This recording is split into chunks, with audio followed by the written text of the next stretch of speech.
Welcome to our channel. Today we how to set up heatmap analysis with Hotjar for SEO conversion lift step by step clearly.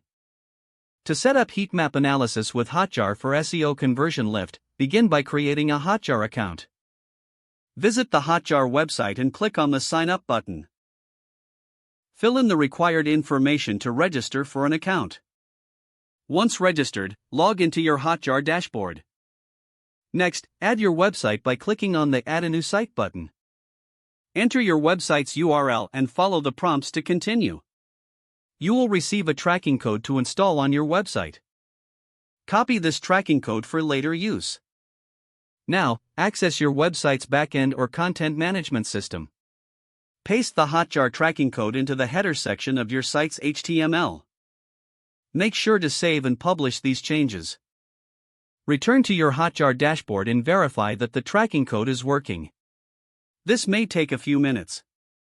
After confirmation, navigate to the Heatmap section in your Hotjar dashboard.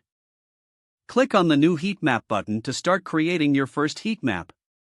Enter a name for your heatmap that reflects its purpose. Set the URL of the page you want to analyze. Choose the type of heatmap you want, whether it's click, move, or scroll. Select the number of recordings you want to collect for this specific heatmap. Once satisfied with your settings, click Create Heatmap. Hotjar will then collect data based on the settings you've chosen. Wait for the data to accumulate. This may take some time depending on your traffic.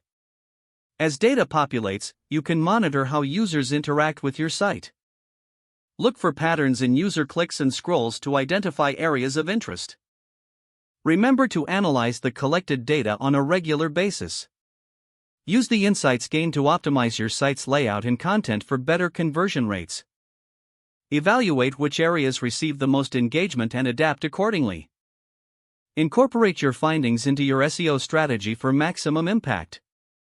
Regularly revisit your heatmap analysis as you make changes. Don't forget to like this video and subscribe to our channel for more step-by-step tech guides.